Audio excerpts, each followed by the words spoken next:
let's break the mold. Chasing the stories yet untold. Passion ignites like a blazing fire. Knowledge takes us higher, higher. Out of the box where the wild ones play, we see the game in a whole new way.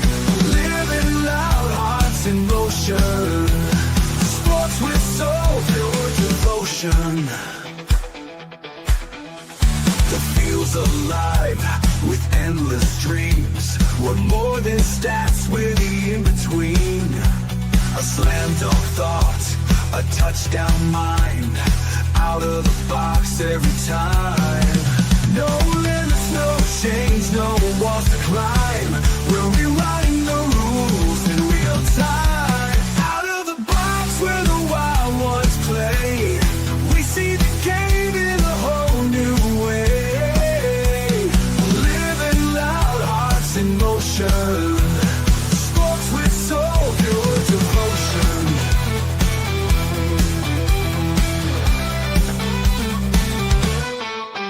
No limits, no chains, no walls to climb. We're rewriting the rules in real time. Out of the box where the wild ones play, we see the game in a whole new way. Living loud, hearts in motion. Sports with soul, pure devotion. Every shot's a story, every cheer's a spark. Under the lights we make our mark. Beyond the scoreboard, beyond the lines. Out of the box, redefining the grind. The grind. Out of the box where the wild ones play, we see the game in a whole new way.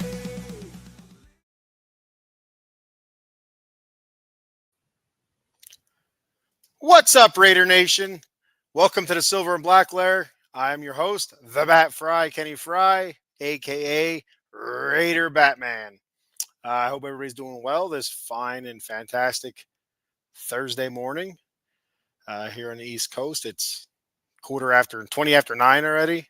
So out there on the West Coast, it's early as shit. So today's show is brought to you by our good friend, everybody's good friend, Jason Fine, attorney, Big Al. You can reach Big Al at 1-800-HURT-123. That's 1-800-HURT-123.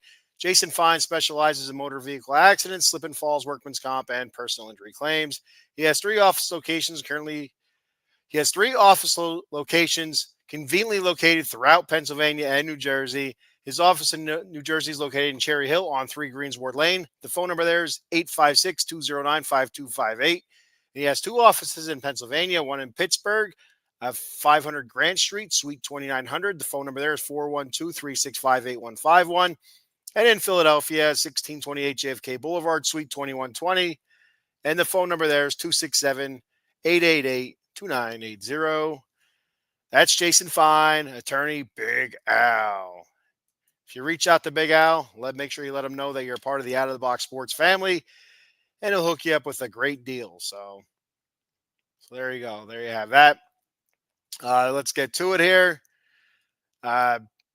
So tough week for our Raiders.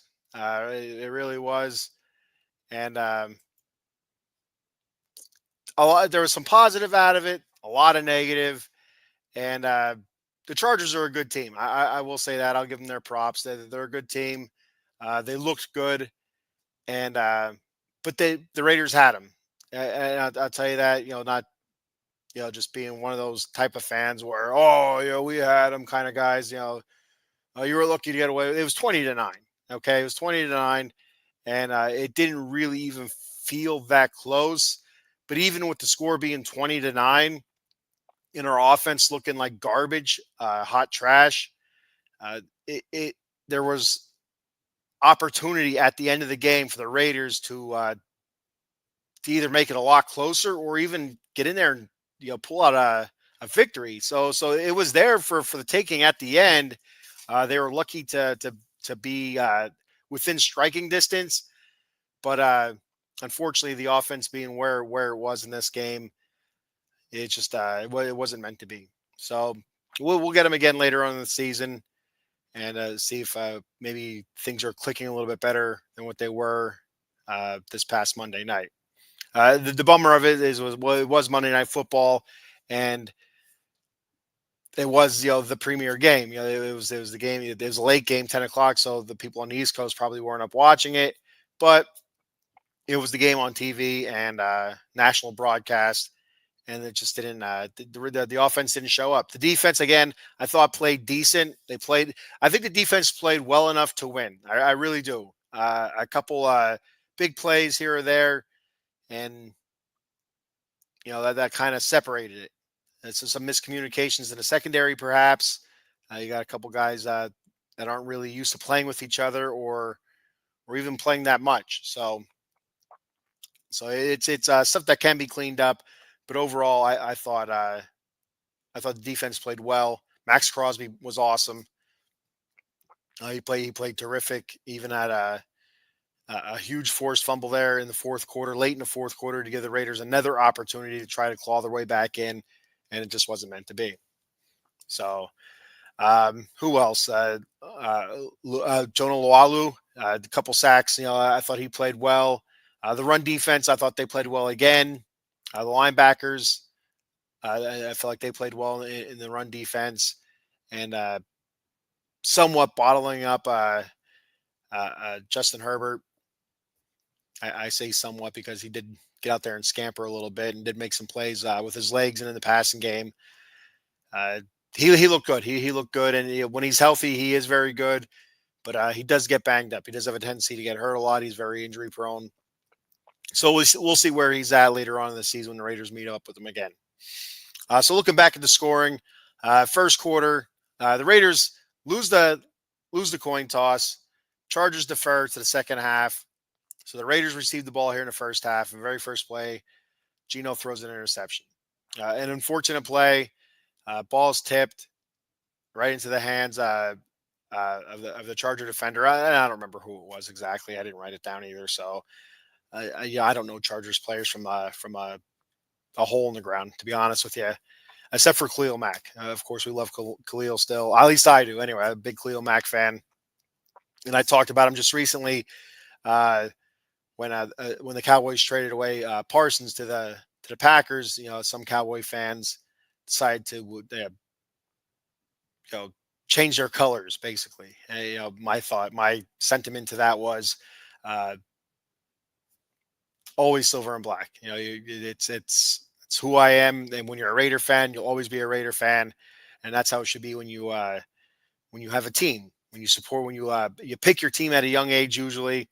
That's you choose to support them, and it's through thick and thin. I bleed silver and black. With football, hockey, also silver and black, and baseball, I bleed orange and blue. So that's just it, just the way it is. And but I said my Micah Parsons was Khalil Mack. When the Raiders traded away Khalil Mack, I was shocked. I was stunned, as much as Raider Nation was, and I was pissed off. And but I'm still a Raider fan, and he's killed us every time we faced him. So, and Monday night wasn't any different to a certain extent, as Khalil Mack did go down with an injury. I believe it was in the first quarter, but not after he already had a sack on us. But anyway, getting back to the game here. So Geno throws the interception, ball's tipped, picked off, and it was great coverage. It really was great coverage. Poor read by Geno, and he had time. The thing was, he had time, and he tried fitting it in a small window, and it wasn't working out. But the Raiders defense does a good job. Hold the Chargers to a field goal. That made it 3-0. Dicker had a 38-yard field goal as a 4-play, 5-yard drive. So again, good job by the defense. Go out there, stiffen up, and hold the Chargers to 3. The Raiders bounced back a little bit later on, tied up 3-3. Daniel Carlson, 54-yard field goal as a 10-play, 42-yard drive. And anytime the Raiders had a long drive, it was one of those 10-plus play drives, but not a lot of yards to it. 10 plays, 42 yards. That's seems a little bit, 4.2 yards per play. That's very time consuming, and early in the game, that's fine. But you want to be able to get some more chunks, and you want to be able to push the ball down a little bit less than that when you're looking for points. When you're trying to protect the lead, 10 plays, 42 yards, that's a good drive. You're bleeding the clock, but when you're trying to put points on the board early in the game and kind of get ahead, it's not what you want. I mean, I guess another way to look at it, 10 plays, 42 yards is also keeping the ball out of the Chargers' hands early on. But so a little bit later in the first quarter to finish the first quarter out, like a minute and something to go, I think it was, the Chargers scored a touchdown, made it 10-3. Keenan Allen, dirty son of a bitch, Keenan Allen. Oh my God, I hate seeing that guy in a Chargers uniform again so bad. And the Raiders decided not to cover him on Monday night. Big play after big play for Keenan Allen. My God, when he caught that touchdown pass, I just like, son of a bitch, Keenan Allen. Yeah, I'm a Mets fan, and it's whenever I see Freddie Freeman up, it's like, goddamn Freddie Freeman, Jesus, Freddie freaking Freeman, man. Keenan Allen is that guy. So it's you just know he's going to make a big play. You just know he is. Just like when the Raiders play Kansas City, you're waiting for Travis Kelce to have 4 touchdowns. It just feels like it's there. Oh, son of a bitch, I hate Travis Kelce. Oh my God, nothing against Taylor Swift. I like Taylor Swift. I don't listen to Taylor Swift, but I respect Taylor Swift. Travis Kelce, he can suck it. So anyway, and that made it 10-3 to finish up the first quarter. Now that I have had released my hatred for Travis Kelce and my loathing of Keenan Allen. So in the second quarter, the Raiders crept a little bit closer. Daniel Carlson, another field goal, made it 10-6. 40-yard field goal, 11 plays, 43 yards. Again, kind of like just the drive they scored on before. Long drive, not a lot of yards to it, but just kind of plodding along, taking what the Chargers are giving them. Gino's trying to shove the ball into tight holes, tight windows, tight spots. It's just not happening. And he's missing, and he was also missing wide open guys. Late in the second quarter, this one hurt a lot. Touchdown, Quentin Johnston, 60-yard pass. Made it 17-6. Like, again, late in the first half there. I think after they scored, it was a minute and something to go. 5 plays, 91 yards. That's a tough one. That was a tough one. And trying to think back to that, I feel like that might have been the play where Max, one of the 2 plays, Max dropped back in coverage. No real push. It's kind of like a mush rush almost, trying to just keep Justin Herbert in the pocket so he's not out making plays with his legs, but still you need to put pressure on the quarterback. And threw it deep. Quentin Johnston wide open.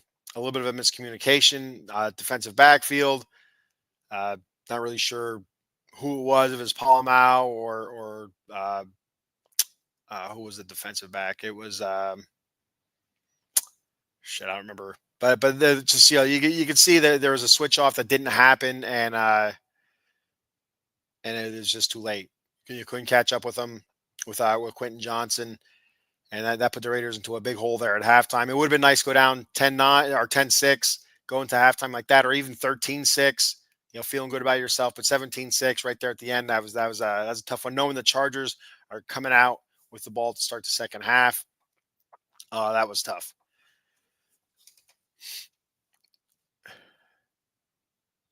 Got a comment here from ASAP Hood Goat. I assume that's a goat. I'm not really sure, but that's the best goat I got. Yeah, maybe that's it. Something like that. But or is that a laugh? Maybe that's what it is. I don't know. It says too early though. Y'all Raiders knew Bolts had a better overall team. Yeah, and you know what? I'm not going to deny that 100%. Chargers are a very good team. I wouldn't be shocked at all if they don't win the AFC West. I don't really. I feel like they're the better team. They're better than the Ponies. And obviously, Monday Night Football, they're better than the Raiders. And and they've beaten the Chiefs already. So, and I could be wrong, but I feel like maybe the Chargers have the Broncos up next. So if they do, that'd be three AFC West opponents in a row to start the season. They could really take a stranglehold of the division if they're able to sweep the three uh, AFC West opponents in a row like that. That'd be a hell of a step forward for the Chargers. But I wouldn't be shocked if they won the West, and of course they do what they usually do: get to the playoffs and choke. So, I mean, but I can't talk because the Raiders don't make the playoffs. So, what am I gonna say? Eileen says, "Hello, hello, Eileen. Good morning." ASAP says, "Look up Rich Eisen or Rich, yeah, Rich Eisen saying we didn't need to win by much." Uh, it's a goat. Okay, it's a goat. Wah ha ha. Okay. When like I didn't like again. I'm looking at that, like looking at your name there, and I'm like is it like laughing like bah ha ha ha? Is it bah like like a lamb or a goat? I wasn't really sure, but hey, I'm all down with the banter and the clever screen names. I like that. Like, I'll do goat noises all day. I'm down with that. He says, "You a good OG, Mr. Raider Duds, Mr. Raider Dude. I'm sorry. Uh, you can tell you're a humble dude with a good heart. This not acting some type of way. Uh, there's some Raiders that get sentimentally offended with the smallest things. And you know what? It's being a realist. You got to take you got to recognize what you're seeing on the field. And I'm not one of those guys that are I'm going to break down film or whatever. I understand the game and I understand what looks good and what looks like trash. And I'm not going to say the Raiders looked like trash on Monday night. They definitely did not look good. I mean, Gino looked terrible trying to fit the ball in the small windows. The defensive backfield of the Chargers were so good. I mean, I don't even know where to start. I that's probably the best secondary I've seen the Chargers had in many years. And I could be wrong with that, but I thought they were fantastic. There was nothing for Gino. There was nothing. Granted, Gino didn't have a lot of time. You got to give credit to the front four of the Chargers. They occasionally bring in pressure, but I don't even think they really needed to bring pressure. The Raiders' offensive line, especially the middle there with Jordan Meredith at center. Dylan Parham had a terrible game. Alex Cappa looked awful filling in for JPJ. Things need to change there, and I feel like they will change coming up soon here. But it's it wasn't good at all. It was offensively, it was not a good showing. And what are you going to do? Yeah, Ashton Genty, only getting the ball, only getting I think it was 11 carries, 43 yards. It's not good. It's not one. It's not enough. Two, it's not good. It's not good enough. He did have a 13-yard carry. He did truck somebody from the secondary from the Chargers, but besides that, I mean, there wasn't a whole lot to speak about with Genty either. So he needs the ball. He needs the ball more. He needs to carry more, and we'll see what happens this week coming up against the Commanders. Is he going to get the ball more often? Pete Carroll's on record saying that he's comfortable with giving Genty 10 carries a game right now. And it's something I talked about when the Raiders drafted Genty. I said, you look at his senior season there at Boise State or whatever, I don't know if it was junior or senior season at Boise State, the dude touched the ball a lot. And I said, I wouldn't be surprised if he's on some sort of pitch count, to use the baseball reference. I mean, it only makes sense. Running backs, they're on I don't want to say a carry count, but every carry they have in the NFL is like another chink in the armor, and there's only so many you can take before they start breaking down. And do you want to save those chinks in the armor until I should watch what I'm saying? I'm going to get canceled. Are you gonna those dings to the armor? Are you gonna save those dings in the armor till like the second half of the season? Maybe for a push if you're still kind of lingering around, or is he gonna go his full rookie season, uh, 10, 15 carries per game? I don't think it's gonna be that.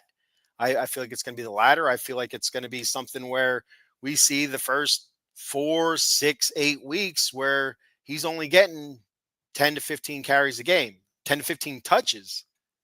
That's carries and receptions included. But then I feel like maybe the second half of the season you're going to see a little bit more. Maybe not to the point of 25 touches, but you're going to see more of like 15 to 20 touches. That's carries and receptions. So I think that's just what we're going to see with Genti. But here's the other thing with it. Chip Kelly, talking about dynamic offenses here. I don't want to see Geno Smith throwing the ball 43 times. The game wasn't that out of hand where we had to continue passing the ball. There was no reason to see Geno pass the ball 40 plus times in this game. Again, he threw 40 plus times against New England, threw 40 plus times against Los Angeles Chargers. Why? We have other running backs. Give the ball to Zamir White. Give the ball to Dylan Labe. I don't understand it. But I'm not an offensive play caller. I'm just a schmuck here, doing a tiny podcast for nothing. It's not like I get paid for it, but it's just it's stuff that I don't understand. I'd like to know the why, and I haven't heard anybody ask it yet. I've heard people complain that Genti's not getting enough carries. Well, okay, if he's not getting the 20 carries, what about the other guys? You could still wear down a defense. With Genti getting 10 carries and Zamir White getting 10 carries and Labe getting 5 carries. I mean, like, again, the game wasn't that out of hand. It wasn't 20-0 or wasn't 28-0 or anything like that where you had to continually pass the ball. The Raiders defense was bending, but they weren't breaking to the point where you felt like it was getting out of hand. So, again, why? I got a couple more comments here. From ASAP. Real quick, you'll have to forgive me when I'm reading these comments. They're really tiny on my screen, and I am not wearing my glasses, and so I'm kind of squinting, and some of the words are running together. It says, "You coming off correct, OG. Y'all team looking might find for all I know, next year with some trenches, both sides, and some secondary with the incoming draft, y'all might be set." And it is, they're not that far off. You're definitely right, ASAP. They're not that far off. I feel like they're a lot closer than were last season with Antonio Pierce and the season before with Josh McDaniels. There's a couple pieces, and offensive line is definitely a huge piece. Jackson Powers Johnson at guard, even though he didn't play this past Monday night. It's not going to happen. I don't think that's where he should be. I feel like he should be at center. Looking back last season, he played the first 7-8 games, whatever it was. His first 7-8 games. He did miss the first few weeks due to injury at guard. And then he finished the season off last 5-6 weeks, whatever it was, at center. And the offensive line played much better with him at center.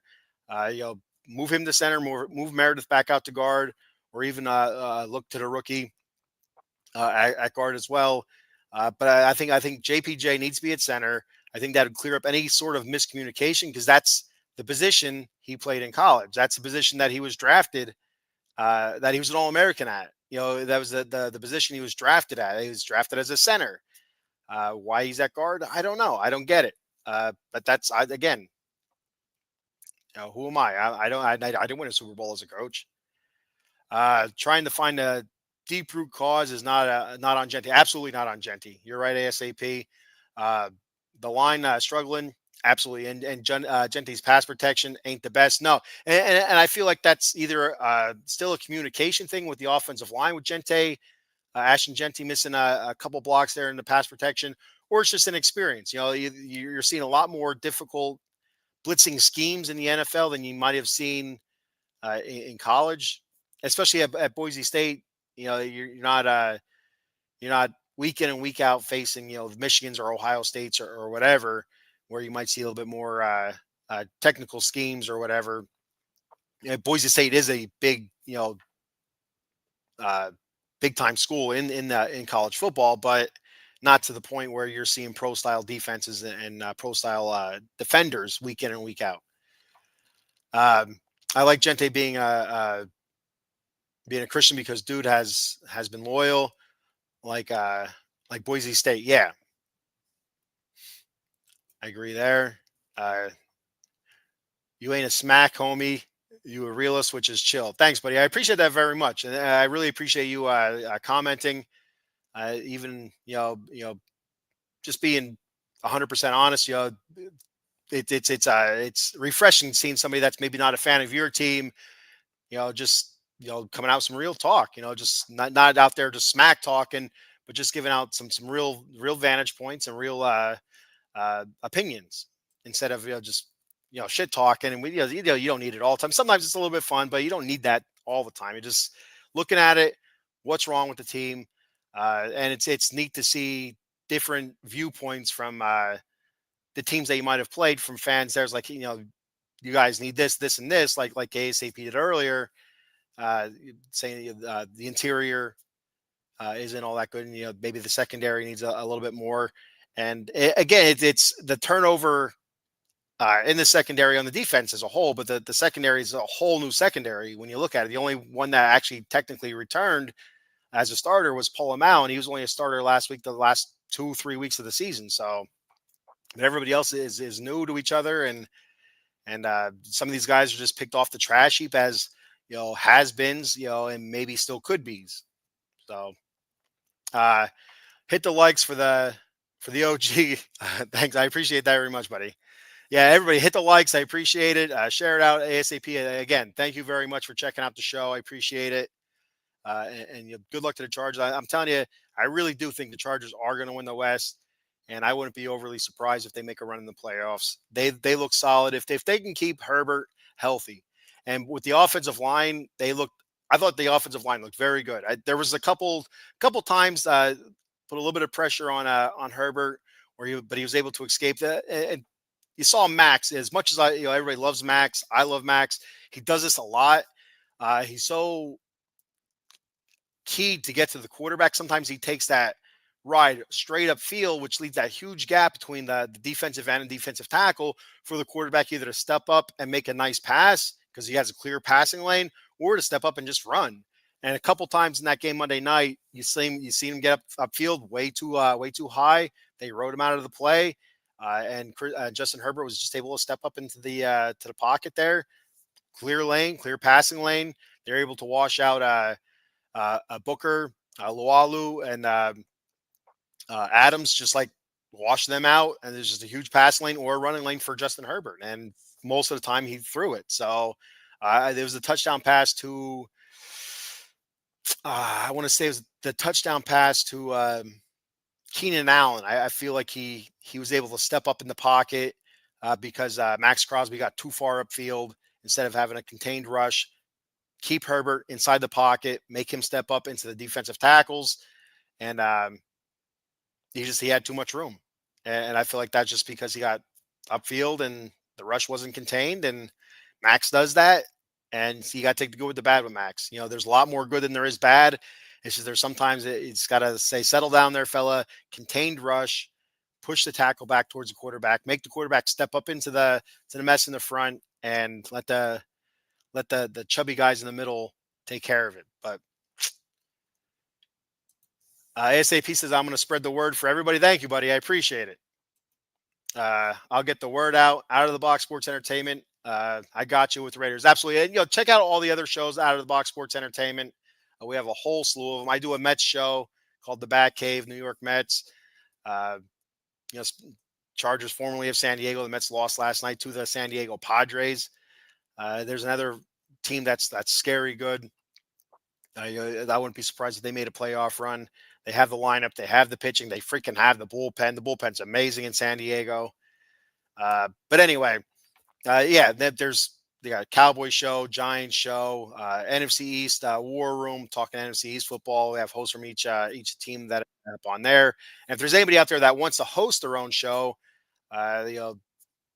Chargers, Chiefs, Broncos, anybody across the NFL, reach out to us, let us know, and we will get you started.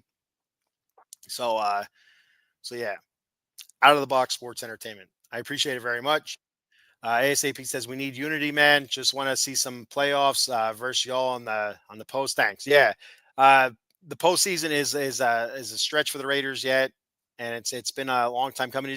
And the thing is, as a Raider fan, with the past the 20 plus years of of either mediocrity or worse than mediocrity.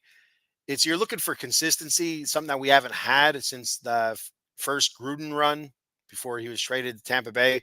There we had year in and year out consistency, and you can kind of see a method to the madness. But after that, there hasn't been a coach in place long enough to have any sort of consistency. You can't see what they're building when they're only there a year or two, and it's just year in and year out. It's the same song and dance. It's really tough. I really thought the second coming of Gruden, I could start seeing the team develop into what he was envisioning until the whole email scandal thing or whatever he got going on there with the racism and just a whole bunch of nonsense stuff he shouldn't have been doing, and stuff that probably shouldn't have been leaked either. So two wrongs don't make a right, but both the NFL and John Gruden were wrong, and the Raiders were right by releasing him. It sucks because you kind of seen he was starting to build something, then you have the next guy come in and tear it down. It's a slap in the ass uh, to have it continue to happen. But I really do feel like the Chargers, 11-win season last year. I feel like you're looking at 11 or maybe more this year, and it's just going to be again, if everybody stays healthy, it's going to be a nice run for him in the playoffs. And we did see Khalil Mack go down in that game with a nasty arm injury. I thought for sure he was done for the season. The arm was bent all kind of weird. And but I did see a report, I think it was yesterday or 2 days ago, saying that it may only be a few weeks.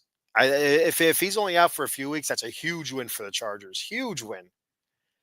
So we'll continue to watch that with a curious side, as our future matchup is still out there. So yeah, you can see the teams going in opposite directions, but the Raiders are better than last year. At least I could still say that. There's so far they still look better than they did last year under AP, and they were still competitive in this game on Monday Night Football. It was too many mistakes, and that's what it came down. Too many mistakes, too much pressure on Geno. Geno trying to do too much with his throws, and Geno throwing too much. To look at stats here real quick, Geno is 24 of 43, which is not very good. 180 yards, that's 4.2 yards per pass. That's terrible. No touchdowns, 3 interceptions, took 3 sacks. He did run the ball 5 times, 20 yards. That's something we haven't seen a lot of from our quarterbacks since the early years of Derek Carr. Ashton Jeanty, 11 carries, 43 yards, 3.9 yards per carry. Better this week than one was last week. But again, still like to see more carries. I don't think we're going to see it for a few weeks yet. Trey Tucker did have a carry for 7 yards. You get Tucker the ball on the edge. You want more than 7 yards, but it is what it is. Zamir White, 2 carries, negative 2 yards, for a grand total of 19 carries for 68 yards. That's between Geno, Jeanty, Tucker, and White. You take Geno out of it, that's 14 carries for 48 yards. It's not enough. It's not enough from our running backs. Need to see more. Need to see at least twice the amount of carries if the game's close enough. And I get it. If the game's not close, you have to pass the ball. I understand that 100%, but the game never felt like it was that far out of hand where we couldn't continue to run the ball. And it was just it was unfortunate because the pass protection sucked ass. And if you're not running the ball, that means you're passing the ball. They're expecting you to pass the ball, and it's just they're just going to continue to rush. There's nothing. Your play action pass isn't going to work if you're not running the ball. And if you're not running the ball, they're rushing. It's just, again, I'm beating a dead horse with this, but it doesn't make sense to me. Jacoby Myers, he had a good game, six catches, 68 yards on 12 targets. That's not great, 12 targets, but 6 catches. Brock Bowers, 5 catches, 38 yards. Brock not looking great, not looking crisp on some of his cuts. I was watching a film review yesterday. And the one dude, I can't remember his YouTube channel. I'll have to give him a shout out next show I do. But he does a great job breaking down some film, and he was showing some cuts that Brock Bowers was making And a couple times Gino didn't go to him, or a couple times Gino did go to him. There just wasn't that explosiveness from Brock, or the crispness of his routes. And you could see it. You could see that the leg was hampering him a little bit. But hopefully, as the weeks go on, it gets better and easier for him. Dante Thornton, one catch for 20 yards, and that was early in the game. He had 4 targets. Dylan Labe, 2 catches, 17 yards. Samir White, 2 catches, 15 yards. Trey Tucker, 3 catches, 12 yards, 8 targets for Trey. He was trying to squeeze into him a couple times. Mayer, 2 catches, 9 yards, only 2 targets for Mayer. I think that's a crime right there. They need more targets for Michael Mayer. They talked about it. They said they're going to use Big Mike a lot more, and 2 targets for 9 yards, 2 catches for 9 yards off 2 targets. That's not good enough. That's not enough, and it's unexplainable to me. I don't understand it. Defensively, Devin White, 8 tackles, 6 of them were solo, 1 tackle for loss. Jermaine Pratt, I thought he had a good game. 7 tackles there, 5 solo. Jeremy Chin, he did an all right job tackling, 6 for 6, 1 tackle for loss. Isaiah Polamau, a couple missed tackles, looked ugly on a couple of those missed tackles. Can't have that. He's a big hitter, but open field tackler, not so much. Max, again, like I said, he had a very good game. A couple times getting up too high on the rush, allowing Justin Herbert to kind of step into the lane that he exposed, that he left open by taking that high rush. But besides that, a very good game. Max had a huge tackle there late in the fourth quarter to give the Raiders another opportunity. I thought they were going to call him for offsides, because it was just an absolute hell of a read by him on the snap. Just read that count, anticipated the count, and he was basically in the backfield as Herbert's handing the ball off to Hampton, and Hampton didn't have a chance. His head came up, he saw Max coming, and his arms, if you watch it in slow motion, his arms are already closing on the ball before the ball's actually in his gut. So either, that tells me either he's seeing Max coming and he's trying to rush it, or Herbert wasn't getting back quick enough. I think that he was just rushing it because he saw Max coming. Instead of securing the ball, just taking the 6 yard loss, he was trying to get the ball quick to get out of the way and try to make a play. Sometimes you just gotta die on the hill, instead of continuing to fight. Sometimes you just gotta. I don't even know if that's the right analogy or not, to be honest with you. So, but you know what I'm saying. So sometimes you gotta to live to fight another day. That something like that, where you know what, secure the handoff, take the loss. You still have the ball, time still coming off the clock. Take the next carry. But instead, I feel like he closed his arms too quick on the handoff, and you just seen that the ball was never in his gut, and he didn't have a chance. So. And Jonah Laulu, he had a couple sacks in this game. He looked pretty good. The interior defensive line, I thought did very good. The whole defensive line did. They had a nice goal line stand there. Was that in the fourth quarter? I feel like that might have been the fourth. No, maybe it was in the third. Yeah, it was in the third quarter. It was the third quarter. That was a Dicker 20-yard field goal that made it 20-6 in the third quarter. That was a 12-play, 72-yard drive, and the Raiders finished off the scoring in the fourth quarter with the Carlson 37-yard field goal, made it 20-9. That was a 19-play, 62-yard drive, and that was a killer. That was absolutely a killer. Too many plays, and the drive was too long. Just took the rest of the third quarter and a chunk of the fourth quarter with it. You need to get down the field a lot quicker, bigger chunks. It was just too time consuming, and it was just picking and picking. And they're taking what the Chargers were giving them. I get it, but they had to take a chance, somewhere, and they weren't taking those chances. I think it was on this drive where Gino did take a chance and he missed it. He had a wide open Jacoby Myers at I think it was inside the 10-yard line. I could be wrong there. It's inside the 10 or inside the 15. He was wide open, and Gino overthrew it. He overthrew it, and either that would have got them inside the 10 or maybe even a touchdown. There was a couple defenders in the area, but Jacoby Myers, we seen earlier in the game with a couple spin moves, making a couple guys miss. Who knows? He catches that ball, he makes somebody miss, and it could be a touchdown right there instead of we had to settle for a field goal. And also, uh, don't remember which quarter it was, but there was Brock Bowers.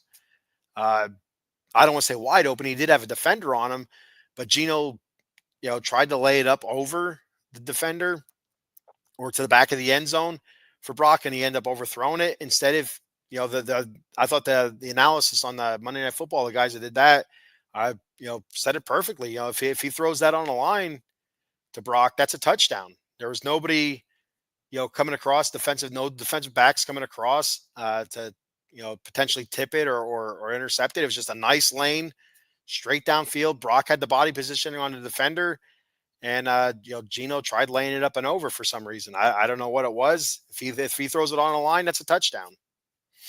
So another missed opportunity there. Tough. It's a tough pill to swallow. So going back and looking at team stats, first downs, you had the Chargers 15, Raiders 15 first downs. Third down conversions, the Chargers were 4 of 11, the Raiders were 9 of 18. Not too bad there with the Raiders 9 of 18 at 50%. Not too bad there. Defensively, 4 of 11.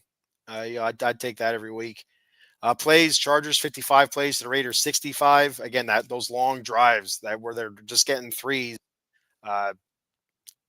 Need touchdowns. If you're going to go on a long drive like that, you need touchdowns. And then again, when I say long drive, the amount of plays, because they weren't long drives. They weren't long drives, just a lot of freaking plays. Total yards, the Chargers 317 to the Raiders 218. Pass yards, Chargers 236 to the Raiders 150. 19 to 27 on pass attempts to completions. Raiders were at 24-43. Rushing yards, the Chargers 81 rushing yards on 26 carries for 3.1 yards per carry. Again, rush defense, I thought it did very good against Najee Harris and Omarion Hampton, the rookie. I thought they did very good there.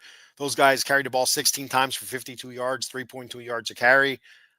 Again, I thought they did very good. Herbert, he was able to scramble and get 31 yards on the ground on, I think it was 9 carries, 8 or 9 carries, whatever it was. I don't have that written down. I just have the yards written down. Excuse me. The Raiders, 68 yards rushing on 19 carries, 19 attempts. That's 3.6 yards an attempt. Again, you take 5 of those away for Gino, and it's not enough. Penalties, 6 penalties for the Chargers for 33 yards, 5 penalties for the Raiders for 47 yards. Better job there than they did last week. There was the one call that the officials missed in the fourth quarter. Brock Bowers had a step on the defender. Defender grabs his left arm. No pass interference called there, but one play doesn't make a game, and it could have helped a lot.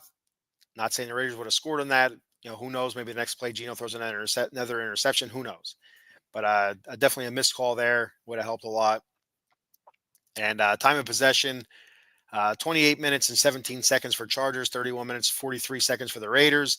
Turnovers, 3 for the Raiders, 1 for the Chargers. And not good. Not good at all.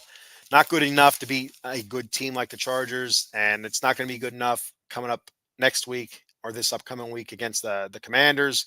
Have to do much better. I need to limit the turnovers and control the line of scrimmage.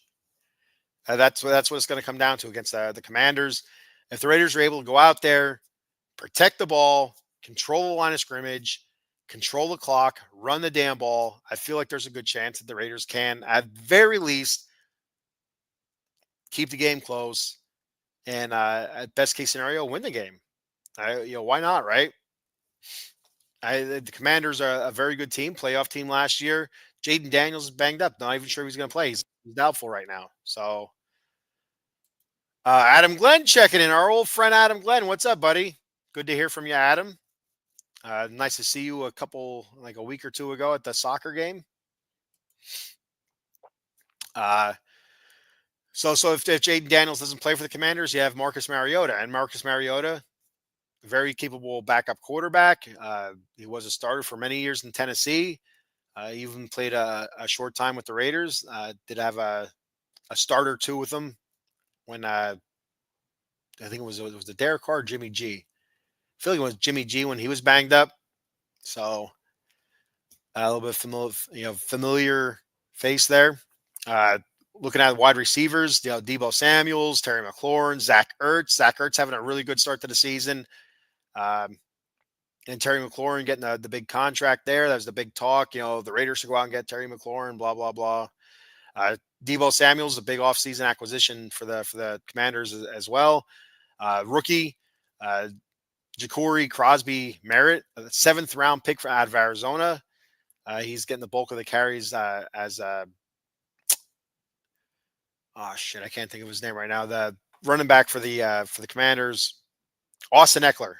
Austin Eckler was injured in early in week 2, torn Achilles, and so he's out. Week 2 loss to the Packers. They lost 27-18 or something like that, or 28-17. So one of those scores. I think it was 27-18. So they're coming off a loss. The Raiders coming off a loss. Both teams 1-1. Week 1 win for the Commanders against the Giants. I think that was like 21-6. So that was a little bit of a tight game, but yeah. So we'll see what happens here defensively. Looking at it's a Bobby Wagner led defense. Marshawn Lattimore there in the secondary. Dorrance Armstrong, defensive tackle, a couple sacks already this year. So a couple names to watch out for there.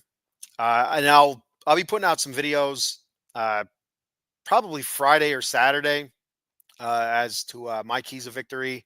I'm not. It probably won't be a live. Yeah, maybe it will be. I just don't see where I could find the time. If I do a live for the keys to victory for the Raiders versus Commanders, it's going to be very late at night on a Saturday. But more than likely, it's going to be just a video of me just talking about the keys to victory for the Raiders as I finish up taking a look at the Commanders and what I think the strong points and their weak points are, and where I think the Raiders can attack and whatnot. So, all right, Paul Spencer checking in. Our boy Paul from Cowboys Weekly, NFC East War Room, amongst others, college football. He does this, he does that. He makes these awesome overlays, and I do believe he is the lead singer on our opening intro there. Out of the box where the wild ones play. I think that's Paul singing that. He's our lead singer. What's up, Ken? It says, not worried about Raiders defense. They need to get that offense moving. Geno is up and down. No running game. Gente especially. Gente's not getting the carries, Paul. I mean, it's hard to carry. It's hard to get any bulk yardage when you're getting the ball and you're getting hit at the line right away, or you're getting the ball and you're having to make a move right at the line of scrimmage. It's just one of those things. There's no lanes being opened up, no holes being opened up. I said a little bit earlier in the show, I feel like if Jackson Powers Johnson is able to go this week, he was out last week due to concussion he suffered either at practice or at the game the week before. But if he's able to come back, he needs to start at center. He needs to be back at center. Jordan Meredith, this experiment, the Jordan Meredith experiment, I feel like should go no further. You need a steady hand there at center, somebody that's able to communicate and understand what he's communicating. And Alex Kappa cannot start at guard.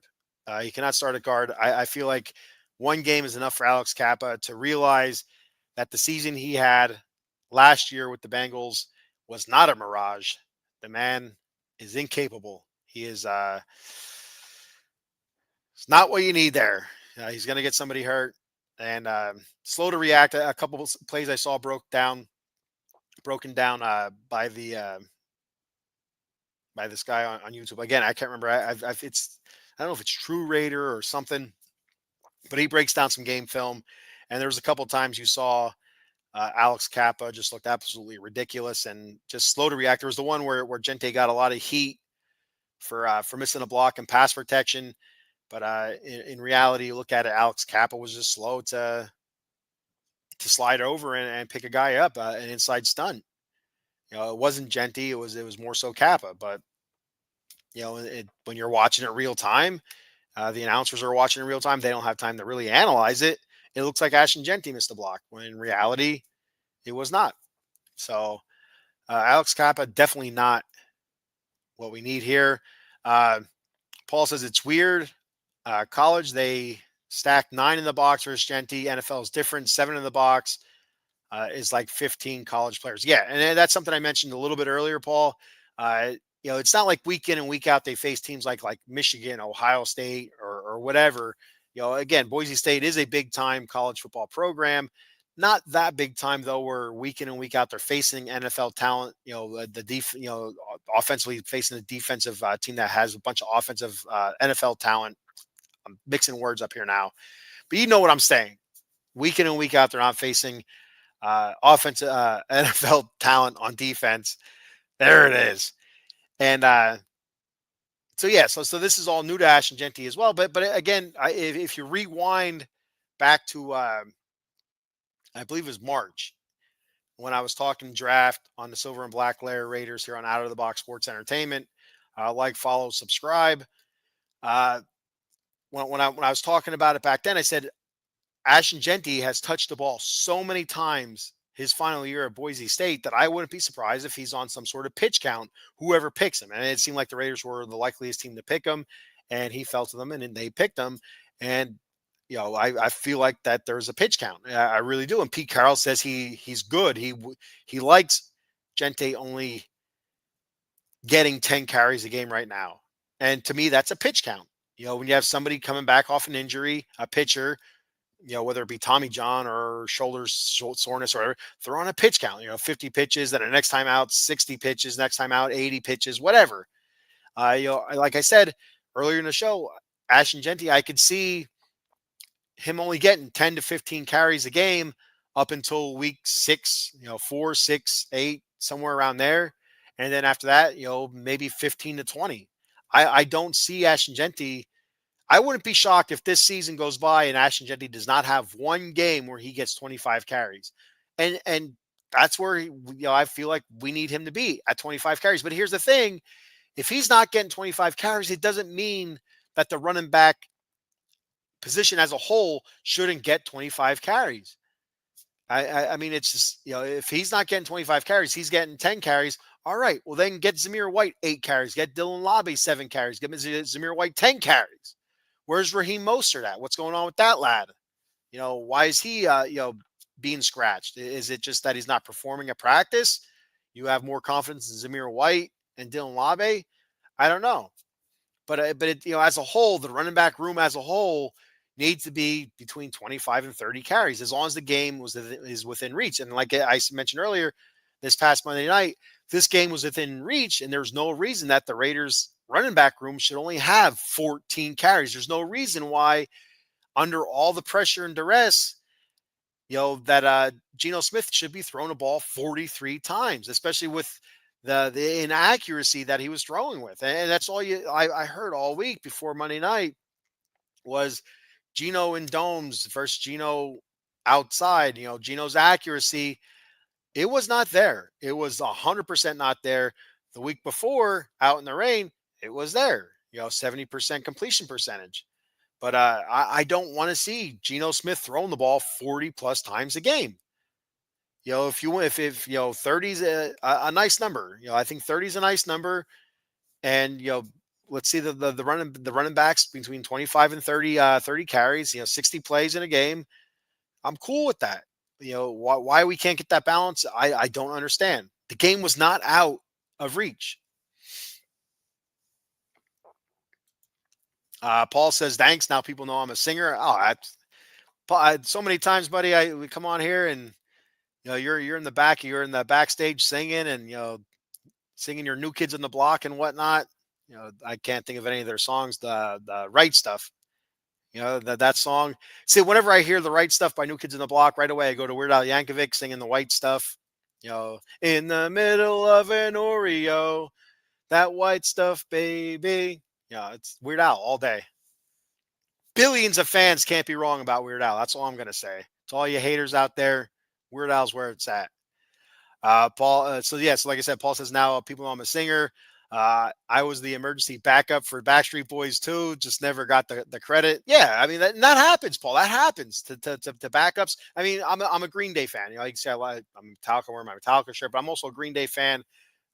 Back since '95, I guess it was '94, '95, and you know, there's always three of them, and now you see four on stage. But who the hell's the other guy? You know, Trey, Mike, and Billy. But who the hell's the other guy? He never gets any credit. So I mean, every once in a while you see him in an interview, but who the hell is he? Uh, it happens. You know, you hear the fifth Beatle and all that stuff. You know, his name's out there a little bit more than what the fourth member of the Green Day is, but still, you know where we're getting at with this. You know, Millie Vanilli. You know, who was singing? Who was really singing? Oh, I don't know. They don't get any credit. Not saying you're Millie Vanilli there, Paul, but you should be balanced on offense, 60-40, a split at most. Yeah, and it's been way off kilter the first 2 weeks of the season. I feel like they need to get that under control. Going to see Chicago next week here at the War Memorial.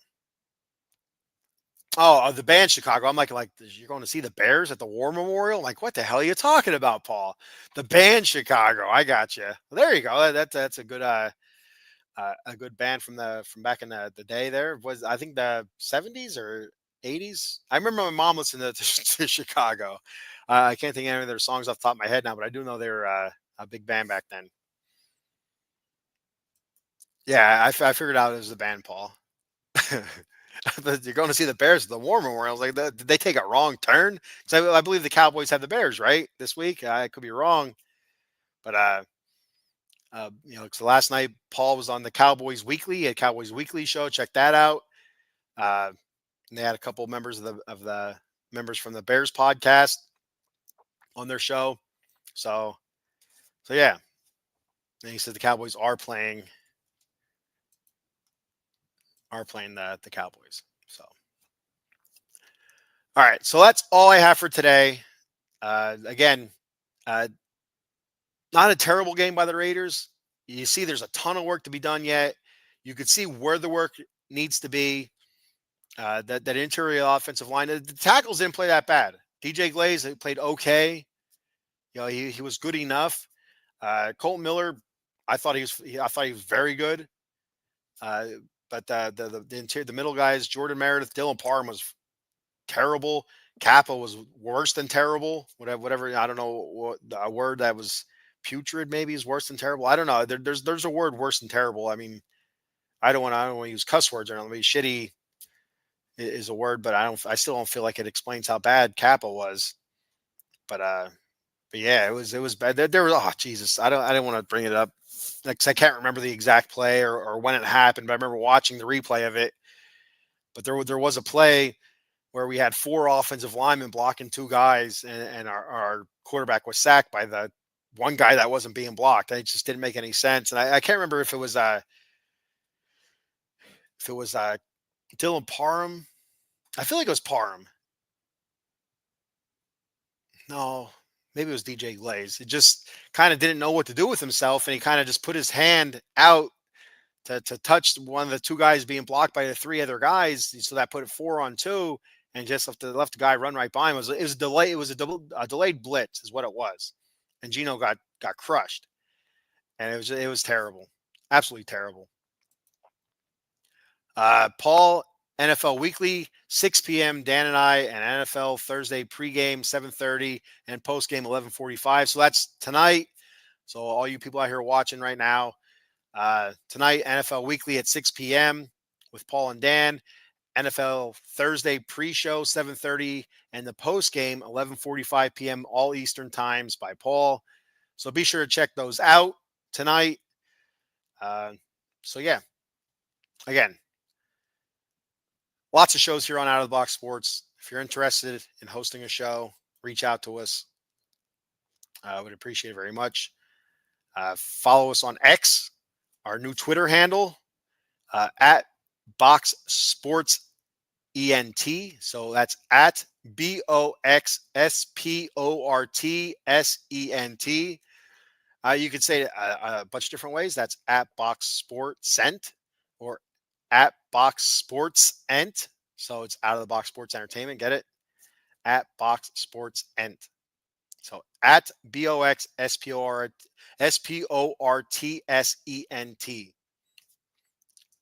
That's our new Twitter handle. You can follow me at SB_Lair_OOTBE.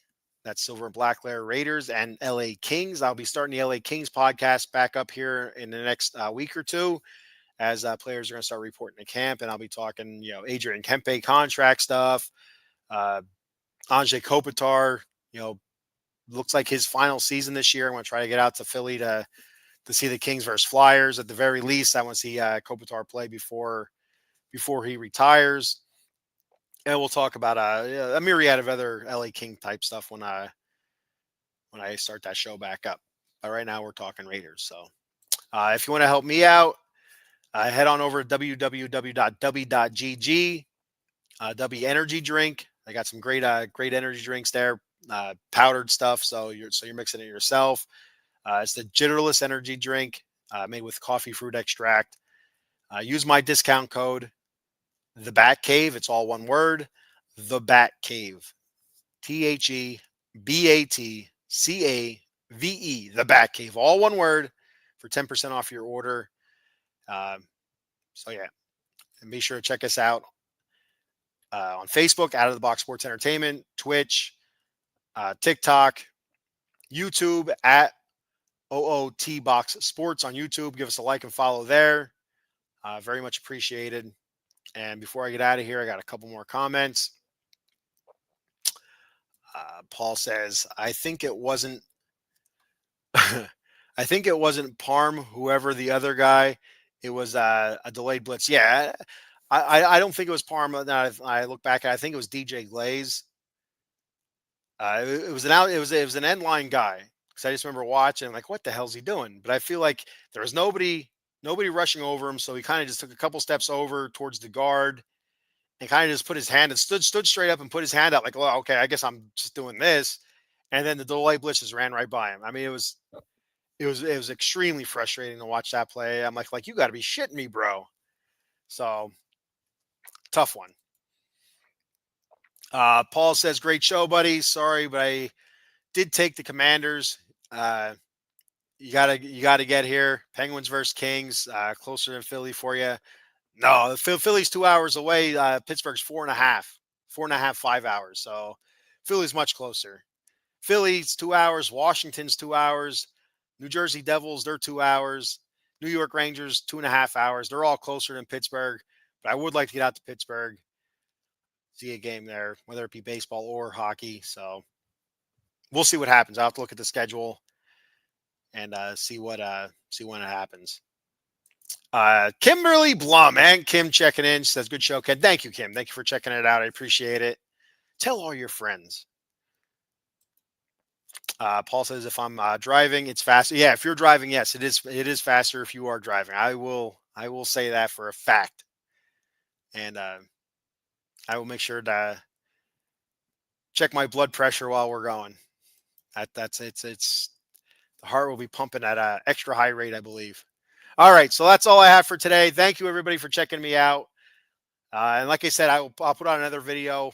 I'm not sure if it'll be a live video or a short with Keys against the Commanders. I'm going to try to go live probably Saturday night, but we'll see what time. I'm available. My daughter does have a softball tournament and some soccer stuff this weekend, but also Slayer is in Hershey, and not a big Slayer fan. I never really got into Slayer, but I would like to see Slayer play before they hang up their guitars. So we'll see what happens. Slayer, Exodus. I think I don't know if it's Poppy or whoever, somebody else is playing there. So she should be interesting. Damian Priest from the WWE is hosting it. So you got wrestling, you got rock and roll, and Hershey bars, and what the hell? You can't beat that. That's a hell of a Saturday night. But we'll see. We'll see what happens. So if I don't do that, I will come live and do my keys to victory for the Raiders over the Commanders. And the Raiders will be 2-1 after Sunday. We'll see what happens. I'm just playing. We'll see what happens. All right. Thank you, everybody. And I'll talk to you later. And like always, just win, baby. See it.